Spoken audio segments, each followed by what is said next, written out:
Recognized to explain the bill. Thank you, Mr. Chairman. This is the Mississippi Native Spirit Law, and this is going to be revised to include our craft spirits. Some of you may recall about 5 years ago, we passed the Native Spirits Bill, and it allows the manufacture of beverages from native products. It was limited in the number of ingredients that could be added. For example, if you needed sugar cane for the manufacture of some of these products, and we don't grow sugar cane in Mississippi, that would limit what you're able to manufacture. So the craft spirits language is modeled after the laws in surrounding states and somewhat based on what is done in Kentucky. And they have been in the business of manufacturing spirits a lot longer than we have. This also allows that the native or craft distillery will be able to have a tasting room, and it can be in another location in the state where the sales of alcohol are legal. This also allows our state-based distilleries to build their brands. This also allows the native or craft distillery, like a wine festival, to have a festival permit, which will allow them to participate in the festivals that are around the state. Native or craft distilleries are able to sell other alcoholic beverages in their retail establishment for on-premises consumption. This provision promotes tourism and economic development. And as I said, it is in alignment with some of our nearby states, such as Kentucky. And if there are no questions, I would like to be recognized for a motion.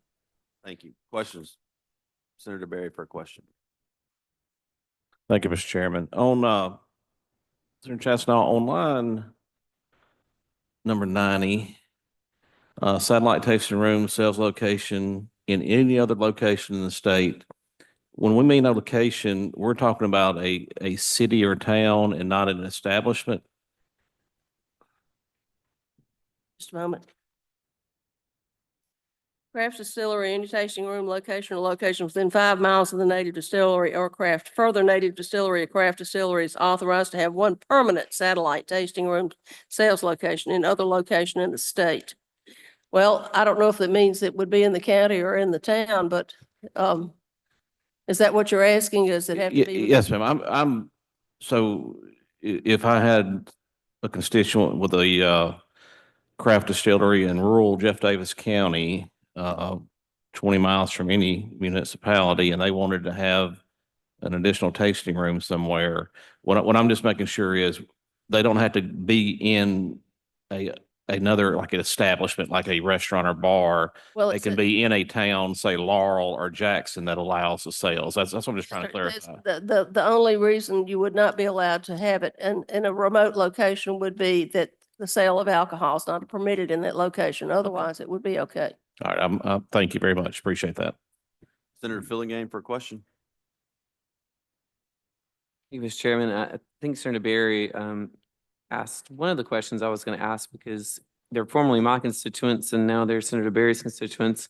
Very nice folks down in the Bassfield area. But my second question, I guess, is on lines 102 through 104.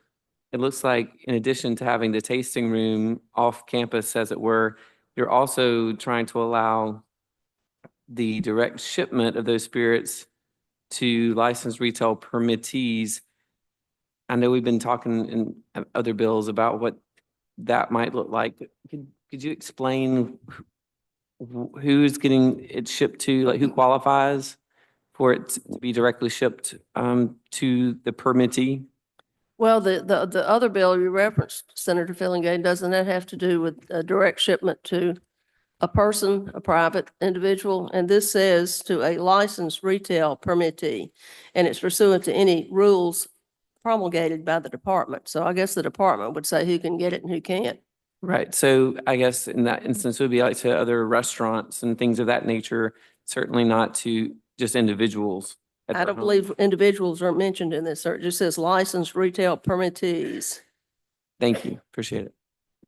For example, if someone were to have a restaurant or they might be able to contract with these people to have those items shipped to their restaurant. Yes, I think that would be a wonderful idea. If you know anyone that has a restaurant. Called leading. Any other questions For a motion? or motion? Title sufficient to pass. All right, motion is title sufficient to pass. All those in favor signify by saying aye. All opposed? The ayes have it. Ayes have it. That bill will be reported out. Next on the agenda is Senate Bill 2861. Senator Michelle, you are recognized to explain. Thank you, Chairman. We have a committee substitute for 2861, known as the Mississippi Work and Save Program, supported by State Treasurer McRae. It creates a retirement savings program where small businesses can help their employees save and invest in an IRA to supplement Social Security. Treasurer set up the program, and it would be run very similar to the college savings plan, which has been very successful. The employer would allow their employees to voluntarily decide if they want to save for retirement and at what amount per paycheck they would like to save. The treasurer's office would select the investment company. IRAs are owned by the individual. All investment decisions are made by the individual. They could decide on an index fund like the S&P 500, a conservative fund like a bond or money market, or a life cycle or a target date fund. Like if they want to retire in 2050, it would start off aggressive and become more conservative closer they get to retirement. The account is portable. Therefore, the person can make tax-free rollovers to other IRAs. If after 2 or 3 years of being in this program, they want to roll it to a different IRA, they can do so. The bill has been amended from its original form. It originally had a 9-member oversight board.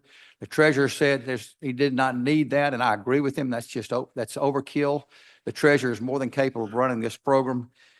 It also had fines for employers who didn't participate. We have removed that. And I'm also going to ask the committee to add 2 amendments on line 64 and line 80 to the definitions of employer and employee, that it's made clear that those are voluntary positions. Why are we proposing this legislation? Many Mississippians graduate high school, trade school, or college and have no idea what an IRA is. They hope Social Security is going to still be around for them. In Mississippi, the average Social Security payment is around $1,600 per month. It's estimated that Mississippi small businesses of 10 or fewer employees, over 80% of them lack a plan. So this is going to provide something for the small businesses. But history has shown that if a company has a plan, Americans are 15 times more likely to take advantage of it and save for retirement. In closing, this plan is very similar to our deferred comp plan that we have with the state. State employees and legislators are blessed to have 2 different retirement plans, PERS and deferred comp. This would work just like the deferred comp. In your plan, in your district, your people in your district, it'd be a right for them to have a plan as good as our state employees have. The employee would have a set amount withheld from their paychecks. They'd make all investment decisions, and the plan is portable and they can move it whenever they want. Again, I have 2 suggested amendments, and I'll be glad to yield for any questions. All right, first on your proposed amendment, if you'd look on line 359, allowed each covered employee to offer its employees the voluntary choice whether or not to contribute to a payroll deduction IRA. Is that what you're looking for, or is there some other voluntary? To make it real clear, Yeah, and take all the doubt out of it, I think on line 64, where it defines the covered employee, after 18 years of age, I would say, and who voluntarily participates in this Mississippi Work and Save program. It may be duplicative, but it sure takes we had some concerns from Yeah. some of our friends who did not want a mandate. And a good reason would be for like a small business. Let's say a fella had a small lawn care business and has 2 people cutting grass on 0-turn mowers, and they're just not interested in a retirement plan. We don't want to force them into putting them into this plan. okay, And then the other was on line 80, 80. You would define the okay. covered Propose employee. that amendment, are there?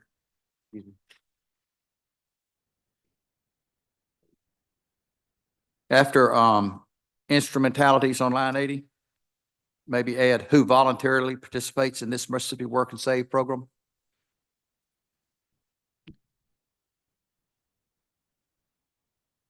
The definition of a covered employer. The employer, Sorry? you want it voluntary on both sides, the employer Both the and. employer and employee. Yes, sir. We don't want an employer to force an employee to do it if they are struggling and at the time don't have any money for retirement at that particular time in their life. Want it to be totally optional. The main thing, Mr. Chairman, is history has shown that if an employer tells an employee about opportunities to save, they're more likely to start earlier in life than waking up at age 45 and realizing they haven't done anything to save rather than relying on Social Security. Okay. All right. I'll propose that amendment. You've heard from Senator Michelle. Are there any questions on the amendment? Senator Jordan for a question? Mr. Chairman, Recognized. is there a certain amount of deduction? And this is just can volunteer any amount with the addition of the others set by federal government and so forth. That's a very good There's, question. Very good question, Senator Jordan. It would be under the guidelines of what the allowances are for IRAs, traditional IRAs, or Roth IRAs. And the limits this year on those are $6,000 a year. With a catch-up provision, if you're over the age 50, you can put another $1,000 in. Oh. It'd be a great start for most people. So this would be an additional one besides that of the federal government required. No, sir. No, sir. This would not be this is not applicable to businesses that already have a retirement plan. And it's not applicable to state and federal governments because they all have retirement plans. This is trying to help your smaller employers in your Okay. community. All right. Thank you, Mr. Chairman. All right. Any other questions on the amendment? Seeing none. All those in favor say aye. All opposed? The ayes have it. We have another amendment on line 415. After the word employees, we're going to strike as provided in section 5(1) of this act. There is no 5(1). It does not exist. So we're going to remove that language. Are there any questions? Seeing none, all in favor say aye. All opposed? The ayes have it. All right. Are there any further questions on the bill? Senator Blunt, for a question. Thank you, Mr. Chairman. Thank you for this bill, Senator Michelle. I'm very interested in it. I just want to make sure I understand. If the small employer chooses to take advantage of this program, so his employees or her employees can contribute to a Roth IRA through payroll deduction, I understand that it's voluntary. Is it an opt-in or is it an opt-out? Well, it's no requirement one way or the other. The employer would say, when you hire a new employee, they would say, here, fill out your 1099 forms, all your tax forms. You're a new employee of our company, and here's another benefit of working for us. Right. You would like to do, set aside money from your paycheck each week or month or every 3 months, then we have the ability to facilitate that, to withhold some of your pay and Right. to this IRA that would be opened in your name. In the same way that we sit down in open enrollment once a year and you can go sit down at the deferred comp table or you can choose not to. Yes. Okay. Thank you, Senator Michelle. All right. Senator Filligan for a question? Thank you, Mr. Chairman. I just want to make sure, and I think I know the answer to this, but unlike with the college savings plans where the state is on the hook as a guarantor, if those investments go south and we still have to commit to funding those college tuition payments, is there anything in this language that commits the state to underwriting this fund? Good question. Sorry? Yeah. Okay, you're referring to either the legacy plan or the Horizon plan, and I can give you an update on the funding of those. Those were the plans where you paid a dollar amount and you had a guaranteed retirement for your child. Those plans, the legacy plan has been shut down, is 100% funded. The Horizon plan is 135% funded according to the Treasurer's Office. And this is like MAX, Mississippi Affordable College Savings. And I can tell you firsthand how it works because I set one up for my grandson. You go in and sign up on the portal. It's the simplest thing I've ever done as far as an investment, because once you sign up, then you can just go in there on Max and decide whenever you want to add additional funds into the plan because it's linked to your bank account. The treasurer would run this program very similar to it. The employer would have it linked. It would wire the money into the account. The employee would have a ID number to log in to their own account, password protected ID number to maintain their own account. They could change funds that they're in, and there's no obligation to the state. It's the money belongs to you. Now, if you make bad investments, if you put it in something really aggressive in a tech fund and it goes down, you bear the burden of that. Thank you, Senator. Good question. Are there any other questions on the bill? All right. For a motion? All right, motion is title sufficient to pass committee sub. All those in favor signify by saying aye. All opposed? The ayes have it. The bill will be reported Thank out. you. Thank you, Chairman. Thank you, Senator. Next on the agenda is Senate Bill 2443. I recognize Senator. Oh yeah, you come on up. Senator Williams to explain the bill. Here you go. Thank you, Mr. Chairman. Before, we start, I think it's probably advisable to request a reverse repealer in this bill because it's something that we're kind of working through the process. But what the Technology Innovation Fund, in short, is going to do is going to establish a fund. A lot of ways to fund this thing. One thing that, we're looking at trying to do is currently with a lot of the IT purchases, there's a 1% fee that vendors pay. We want to take that and sweep into this fund. And there's some other opportunities for income as well that's listed in the bill. Chiefly, I think, as we see us on the emergence of being a technology state, we've got a lot of companies here that will contribute to this. So having this fund as a landing zone for that with the big people that are coming to the state, I think will help. The fund itself will set up several different things. An AI innovation hub, as we know, artificial intelligence is kind of coming on in a big way. And as we move around, we need kind of that sandbox, if you will, to work around with this. We've got the task force that we hope we will get in legislation this year that'll help us understand from a regulatory standpoint how we create policy around it. But this will allow ITS to look at different things from an AI application standpoint. That's one of the purposes. A cloud center of excellence. I know we've got legislation working about trying to get agencies to move to cloud storage and away from legacy systems in the next 5 years. That's going to take some lifting somewhere, and this would be a space that we would do that in as well.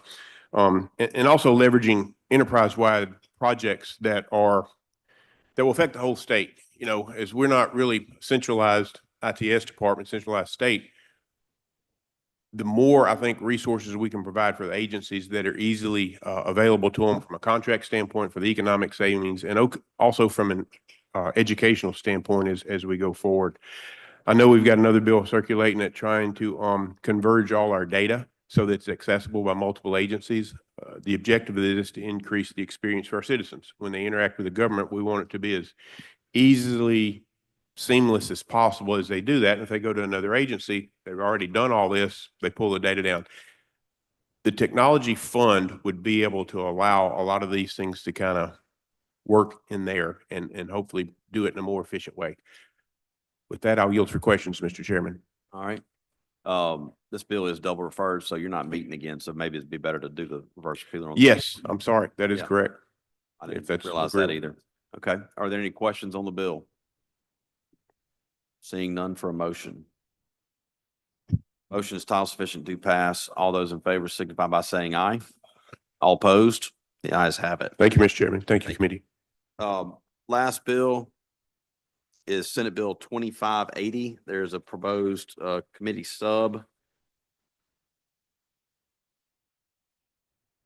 And what this bill does is its language would remove the athletic commission salary from the statute and require the commission to approve the salary subject to the approval of the state personnel board and the limits of legislative appropriation of authorization for the agency. So that's the explanation of the bill. Are there any questions? Motion is title sufficient to pass committee sub. All those in favor signify by saying aye. All opposed? The ayes have it. Motion to rise and report. All in favor, aye. All opposed? Ayes have it.